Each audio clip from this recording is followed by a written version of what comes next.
Hello, you're about to hear Good Morning Seminole, our monthly signature event. Please enjoy.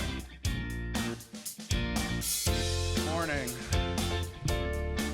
Well, you country folk get up early, don't you? I mean, that alarm went off at 5:45. My dog kind of looks up over his shoulder at me. He's like, dude. I said, well, it's Seminole County. He's like, all right, thanks.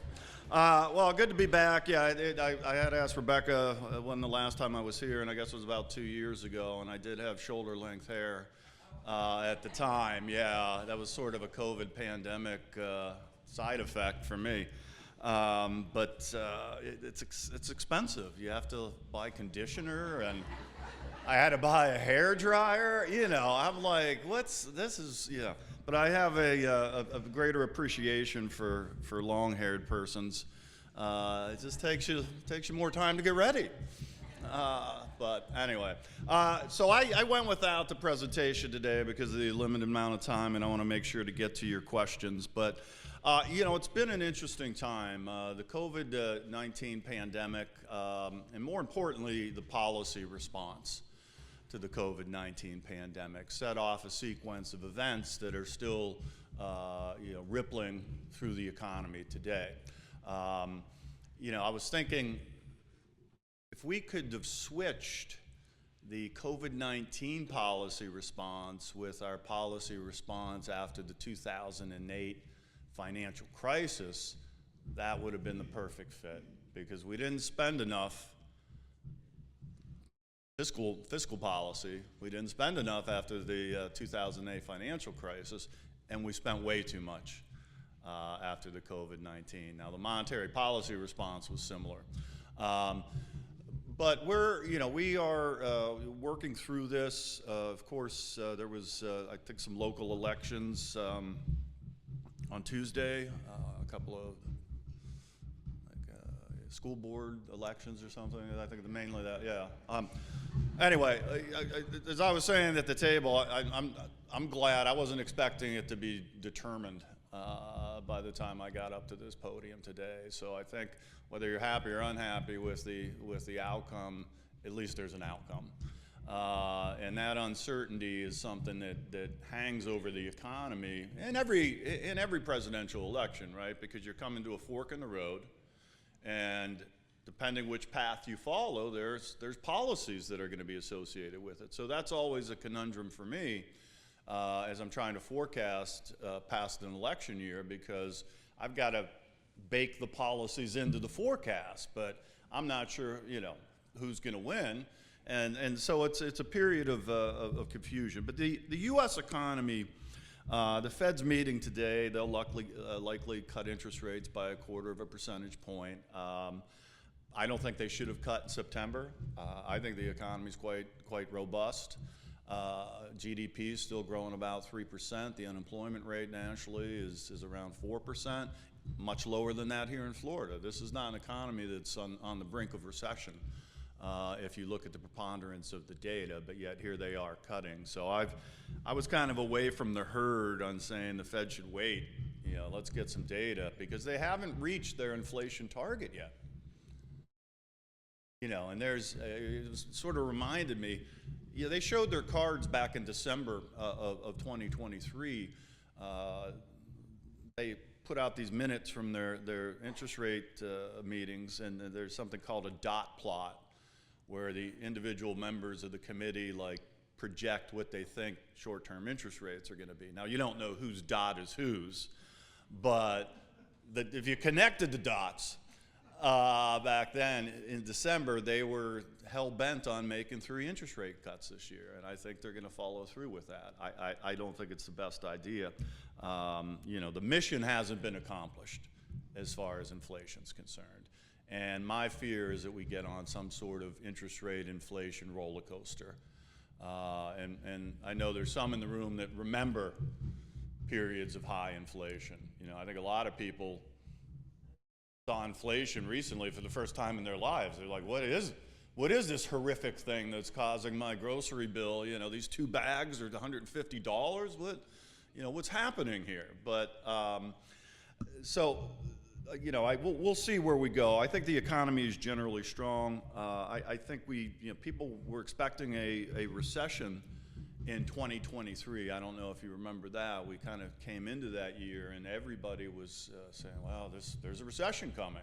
It was almost, widely accepted. A lot of the indicators that have historically turned red before recessions were turning red as well.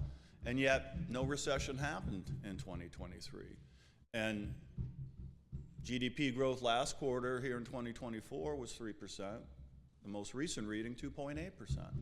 These are not recession-type numbers. And I've been thinking a lot about this because a lot of these indicators have been historically reliable, but I just want to stop for a second. This is probably going to sound like a humble brag, but I want to talk about my car. You might say it's a head turner. It's a 2008 Toyota Sequoia with 261,000 miles. And when I say it's a head turner, as I drive by, people are like, "Ooh,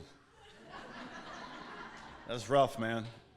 But anyway, it's been a fantastic vehicle. I bought it here. This will tell you how old I am. At David Moss Toyota here in South, right? What was that? I can't remember that. I remember him pointing. I don't know what his tagline was, but I'm driving that thing on the 417 one time, and then suddenly every dashboard light illuminates at the same time.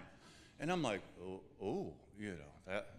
that's not good. And I'm like, I don't even know what some of these mean. There's this one, it looks like a little genie lamp. I think if you rub it, you get three wishes. And there was one that said check engine. I figured that out pretty quick. And then there were these other ones I'd never seen before. It looked like Egyptian hieroglyphics or something. So I'm like, So I took it into the dealer. I go to the dealer for everything, even for an oil change. I don't know, there's something about a $200 oil change that makes me, feel like I've made it. So I go in and I'm like, hey, look at this. And the guy's like, oh, all the lights are lit. I'm like, yeah, what's going on? Oh, well, let's find out. They plug in their computers or whatever. And the guy comes back and he's like, yeah, it says it's the transmission. I'm like, what? I'm like, it's still transmitting. I mean, I've had cars where the transmissions go out. This is not a subtle thing. There's usually a lot of noise or smoke. The car won't go. One time I had a car, it would only go in reverse. I mean, you want to talk about a harrowing drive to the mechanic. He says it's a transmission. I said, but it's transmitting. The car's running fine. What do we do? He's like, oh, we'll just reset the lights. $600, thank you. 2 months later, the same thing happens again. Back to the dealership. Well, guess what? It's the transmission. Well, what do we do now? Well, according to the book, you have to replace the transmission. And I'm like, who am I to question the book of Toyota? He showed me. Chapter 27, verse 15. All right. New transmission. But I don't think there was anything wrong, to be honest with you. Those indicator lights on my dashboard were going off, but the vehicle was fine. It was stout. And I think the same thing was happening in the economy. Right? We were seeing all these indicators of bad things to come, but they never materialized. And the reason is, for the economy, for my car, I can't tell you. Some people have come up to me after relaying that story and said, they got you. And it made me real sad the first time I heard that I got duped. But for the economy, I just think that the flood of spending from the federal government, zero interest rates, it just sent so much stimulus into the economy that it was short-circuiting some of these signals that historically have been reliable. So we're coming into a situation now, and I'm sure this question would come up, where the national debt is, I didn't look this morning because it probably went up, at $37.8 trillion. And the spending, this is not a partisan thing, baby. They both love to spend. Both parties do. And they continue to do so in the wake of COVID-19 to the tune of $1.8 trillion deficits a year. The chickens are coming home to roost on the debt because the interest payments on the debt have now hit $1 trillion per year. That's just the interest. So that's going to limit what the federal government can do. It was going to limit to whatever, whoever won the election, what they were going to be able to do policy-wise, because interest on the debts like Social Security and Medicare, it's not discretionary. You got to pay it. But it's that other discretionary piece of the pie that's getting smaller as a result of this debt. So that's something that's going to be something to pay attention to. Florida, we're in great shape. And Central Florida in particular. The past two recessions, the 2008, 2009, we took it extra hard because, we were one of the poster states for the excesses of the housing market. California, Arizona, Nevada, and us. And I've said often, I don't think we came out of that recession in Florida until 2012. The national recession ended in June of 2009. So the burden of that housing market and all that destroyed wealth here in Florida, was an albatross around the economy's neck. And of course, the 2020 COVID-19 recession, tourism just dried up instantaneously.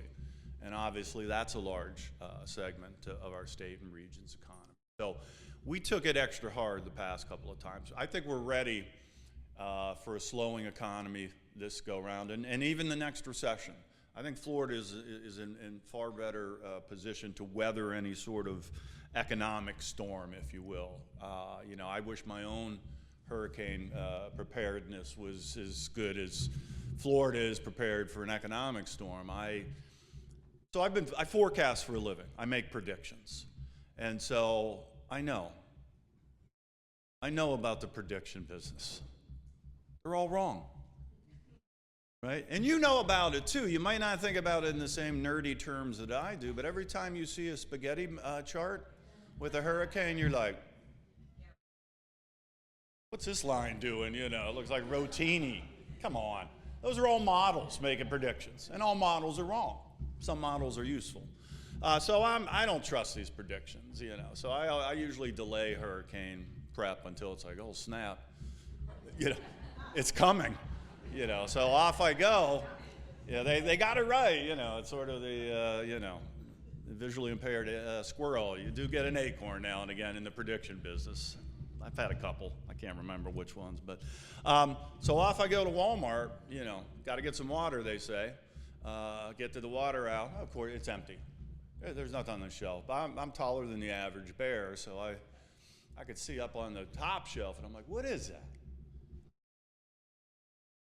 Case of Voss water. 8 bottles in glass containers. And now Voss water is there's like a Viking on an iceberg in Norway that like chips off each piece and melts it down. Even at Walmart, this was like $30, right, for 8 bottles. And I'm like, I'm not flushing my toilet with this. I don't care what the HOA says. I'm going outside behind the bushes. I don't care. And then I head to the aisle where the candles would be. They say get candles. That's one of the things, right? And there's no like regular candles. Instead, there was just religious votive candles, and it wasn't even the good saints. It was like, the B and C listers. No Our Lady of Guadalupe, no top shelf saints.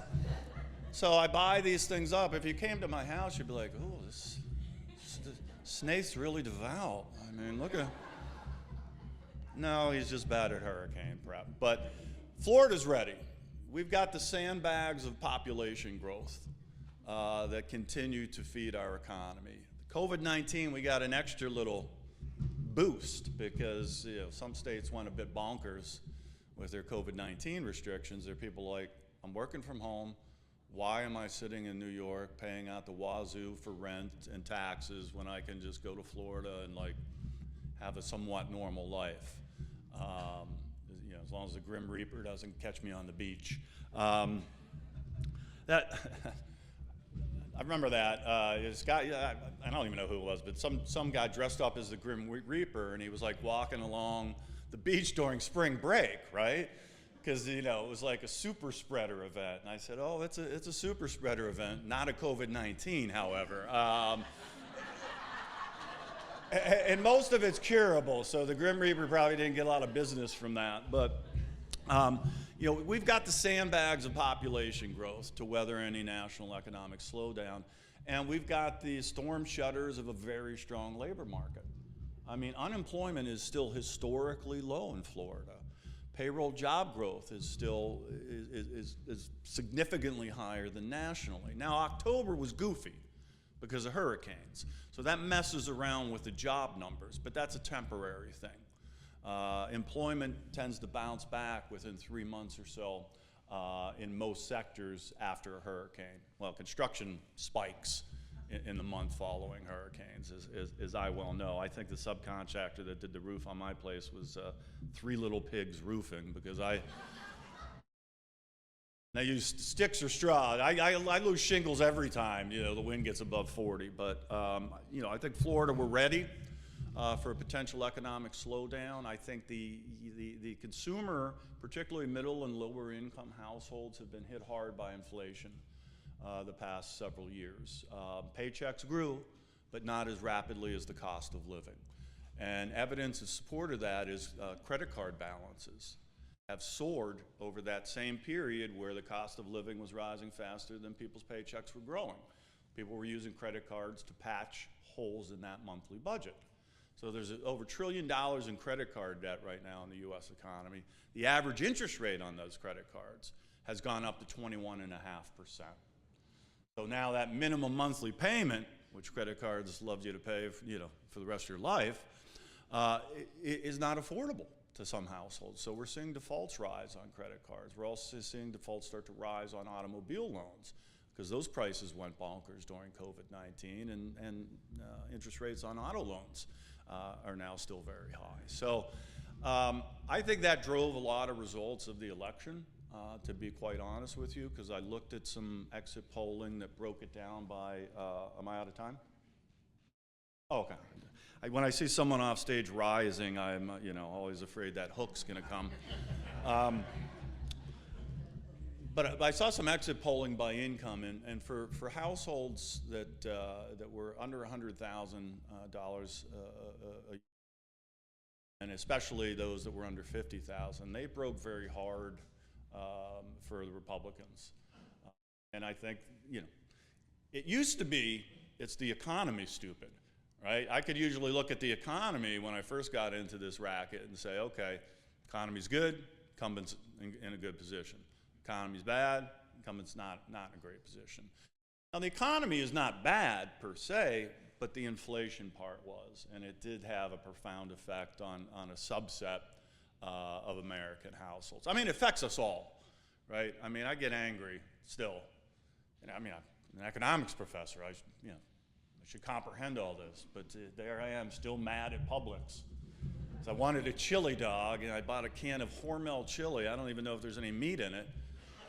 Like $4, you know. I'm like, golly, this is ridiculous. But you know, I think that was an important factor, in my opinion, not a political scientist, but those households are still susceptible as we move into 2025. But by and large, I think we'll probably see a slowdown, but not a downturn.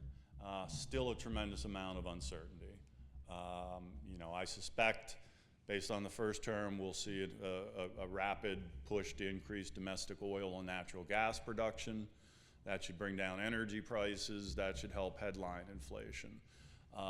Beyond that, I don't know. You know, I mean, it's tariffs. I don't know. I developed a filter from the first Trump administration, right? You know, I don't. Is there anyone here from New York originally?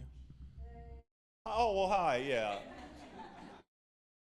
Not you people, but. You people from New York, right? There's, you know, they have a certain personality type, let's put it that way. And so I always kind of filtered what was coming out of his mouth through that forget about it filter, you know? And so we'll see. I don't think we're going to see 300% tariffs or any of this kind of stuff that's being spouted. But I think there will be renegotiation of trade agreements. And free trade, most economists are like, we must have free trade, no trade barriers. But the reality is there are trade barriers everywhere around the world, not just tariffs. A lot of countries have quotas. They will only accept X amount of American beef into their country, nothing more. So I think there's a lot of levers that could be pulled there. I would expect something to happen on that front. But again, the spending piece, this national debt is going to be a real constraint going forward. So it's something that nobody's addressed since H. Ross Perot, if you're old enough to remember that, 1992. He ran on. He was the last serious third-party candidate. I guess RFK was kind of serious too. And you have to have a weird voice, I guess, to be a third party. Right, because H. Ross Perot, he kind of had he talked like this, he was a funny fellow. But he used to talk about the national debt, and he would say, back then the national debt was $4 trillion. I mean, H. Ross Perot's spinning in his grave like a shawarma spit right now.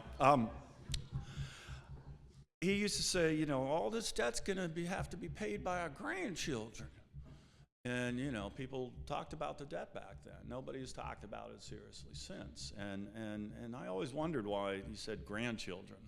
And then I had kids. If he said, well, this will be paid by your children. I'm like,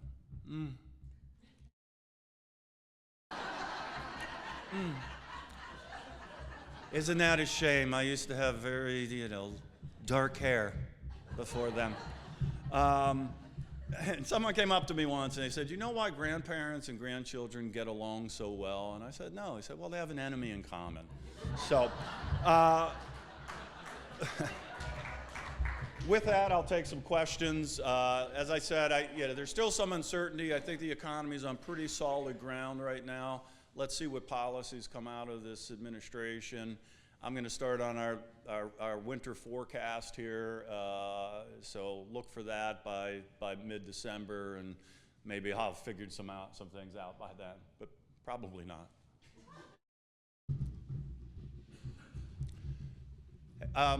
Sir, I'm not good with numbers, so if I could get your card, yeah. Okay. So my question is related to the debt and specifically the interest on it. Warren Buffett always says that when you're printing your own money, you can make the debt go on forever. It's a game. Do you expect that the increase in interest rates and the interest payment on the debt will result in the Fed being forced to keep interest rates lower as the years progress? Well, the Fed is supposed to be independent of what? What? It's not? It's designed to be largely independent of politics. Countries where the central government controls the central bank, you get very bad economic outcomes. You get very high rates of inflation, very variable rates of inflation, and typically lower economic growth. Now, the Fed's supposed to focus on two things: maximum employment and price stability. I'd say we still have maximum employment. We haven't hit the 2% inflation target yet. It's been going on 3 years since they started the process. I mean, the Bank of England, they had inflation above 10%. They got it down to 2% 6 months ago. So what's the Fed doing here? And so, is this debt somehow weighing into their decisions to cut interest rates? But here's the rub. What's happened to longer-term interest rates since that 50 basis point cut in September? Roll it. What matters, what moves longer-term interest rates, one of the key factors is expectations about inflation. And now, the longer inflation stays 3%, or the less people expect it to come down. and then this becomes a cycle that can reinforce itself. So, the joke's on the Fed if that's the reason they're cutting interest rates, because the 10-year bond's up about 60 or 70 basis points since September, which means the mortgage rates have gone up. So I don't know if I've answered your question or not, but I don't know whose nephew and nieces got appointed to the FOMC, but they need to go back and study monetary policy history, because the Fed's made this mistake before of cutting rates before the mission is accomplished, if you remember that during the Iraq War. Good morning. I was curious, since you're in the prediction business, now that we have Trump in office. Wait, what did you say, sir? Did you say in the fiction business? Prediction business. Oh, okay. Oh, sorry. Sorry, so I've got a loud voice. I wasn't sure how loud I was going across here. So Trump being in office, what are you thinking with the debt? How do you think GDP is going to move forward to be able to service that debt? Well, okay, so the one thing that can alleviate or partially alleviate the burden of the debt is to grow the economy faster, right? Governments, I try to explain the national debt, you look at it, it's not the level of the debt, right? I mean, Greece in 2010 had a terrible debt crisis. The total debt that they had was, I believe, $280 billion. You can find $280 billion under the cushions in Congress, But relative to the size of the economy, that was enough to trigger the debt. So it's the debt to GDP ratio that matters. So if you can grow GDP, that debt burden becomes less of an issue. That would be my preferred way to handle it. I suspect that eventually we're going to see taxes go up. They don't seem to be willing to cut spending. They eliminated the debt ceiling until January 1st, 2025. That was at least, some kabuki theater about, we care about the debt in Washington, D.C. Look, the debt ceiling, we have to vote. Oh my gosh, we can't default on the debt. It raises the debt ceiling. Okay, it's raised. Wow, I didn't see that end coming. But then they even dispelled with that charade. They're like, debt ceiling? Who gives about it? There's no debate about budgets. The House used to have a budget, the Senate would have a budget, the two chambers come together, hash it out, executive branch has a budget, talk about priorities, talk about, maybe trying to balance the budget. Can you imagine that? Now it's just been a sequence of continuing resolutions. Nobody even knows what the heck's in it. And boom, another $1.8 trillion is added to the debt. So we'll see. But like I said, we haven't felt any pain for decades from all these deficits. That pain is going to start to come. Not necessarily in the form of a debt default, but these interest rate payments. $1 trillion ain't chump change.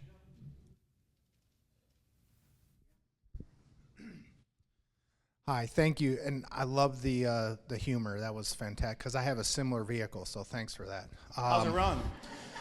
Well, it's the same lights, and I just turn them off, so I didn't get duped, which is Can you show me great. how to do that? Save me I will, $600. yeah. You can buy the machine and or you put tape over it. Just black tape. Duct tape solves everything. I'll send you the bill after for the tape idea. I hope it's a discount one. My question is local. Okay. Those of us who have been fortunate to own homes longer than 2 or 3 years ago have seen our values go crazy. A $300,000 home is $400,000 or $500,000. So my question is, with the rental market and everything going crazy, are our homes going to the level of, are we going to be like a California where a little shack is $1 million and nobody can afford a home here? Perhaps one day. But what's are we going to continue on this? It's been a crazy trajectory of home values. Yeah, no, so the COVID-19 housing surge certainly may have been reminiscent of the bubble that was inflating in 2004, 2005, and 2006. The key difference between those periods was the financial markets as it relates to mortgage lending. In 2004, 5, and 6, you could get a mortgage, and I said this as a joke, but it wasn't actually untrue, that all you needed was a pulse and a pencil. to fill out the application. Job, forget about it. Assets, don't worry. Ninja, right? No income, no jobs, no assets. Here's $500,000. Go buy some condos in Miami. Well, that didn't end well, as we all know. During COVID-19, however, banks were tightening down on making mortgage lending. I mean, it got significantly more difficult during the same time period that prices were going up 20% year over year. So what was happening? Well, it's a fundamental imbalance between demand and supply. And I've been saying this probably since 2015. We're behind the curve in Florida. We don't have enough housing. We're not building enough housing. You've got all these people coming in, from everywhere. And then during COVID, of course, that started to spike. We saw some different migration patterns. I mean, people were leaving California, you said, to come here.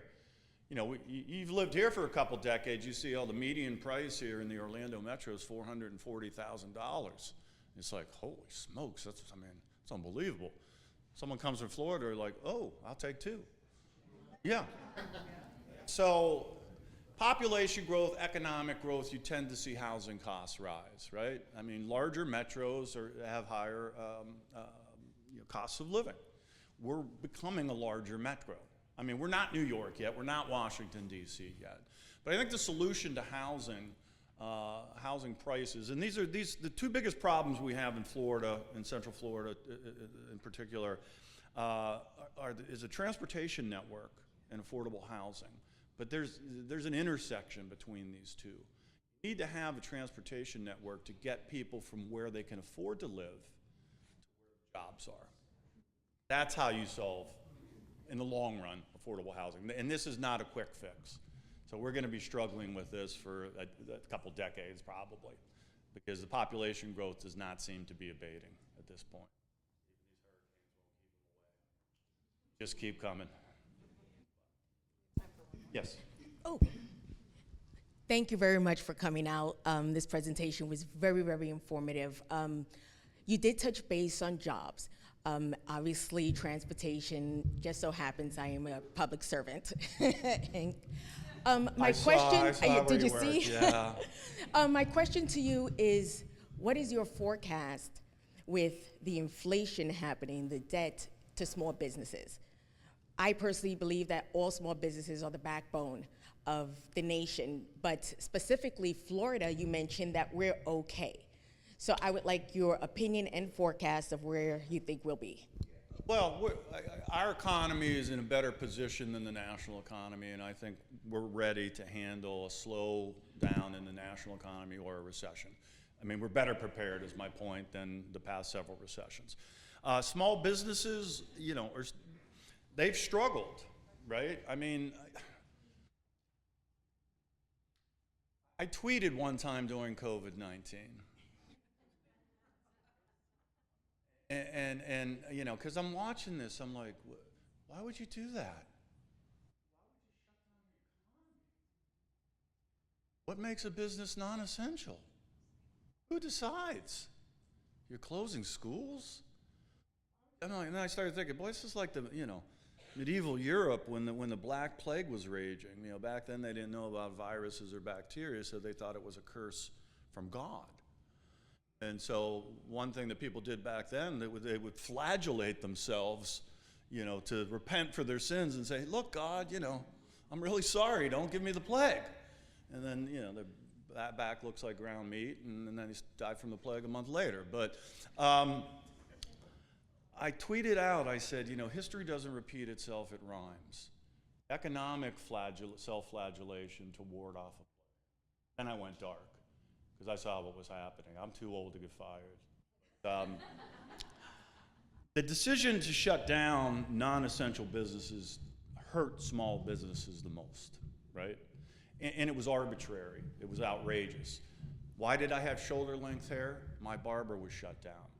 Why was my dog that was mad about the early alarm this morning perfectly coiffed throughout it? Well, the dog groomer was essential. Professor Groomer was not. Who decides this?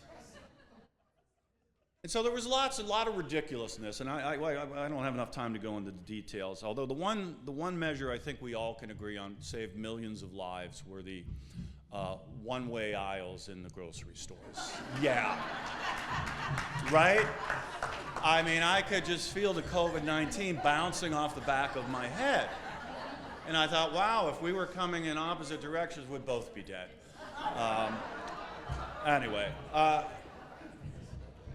what I've seen, and here in Orlando, in the region, there's been a lot of restaurants that were long time, independently, family-owned, successful restaurants that have gone out of business recently because they're dealing with the effects of COVID-19 policy. Wages got extremely high, food costs got extremely high, rent got extremely high, utilities got extremely high. I mean, Amazon thrived during COVID-19, but the small business people did not. And again, one of the many things that enraged me. I think it was the biggest public policy mistake in our country's history outside of any sort of military-related decisions. Thank you.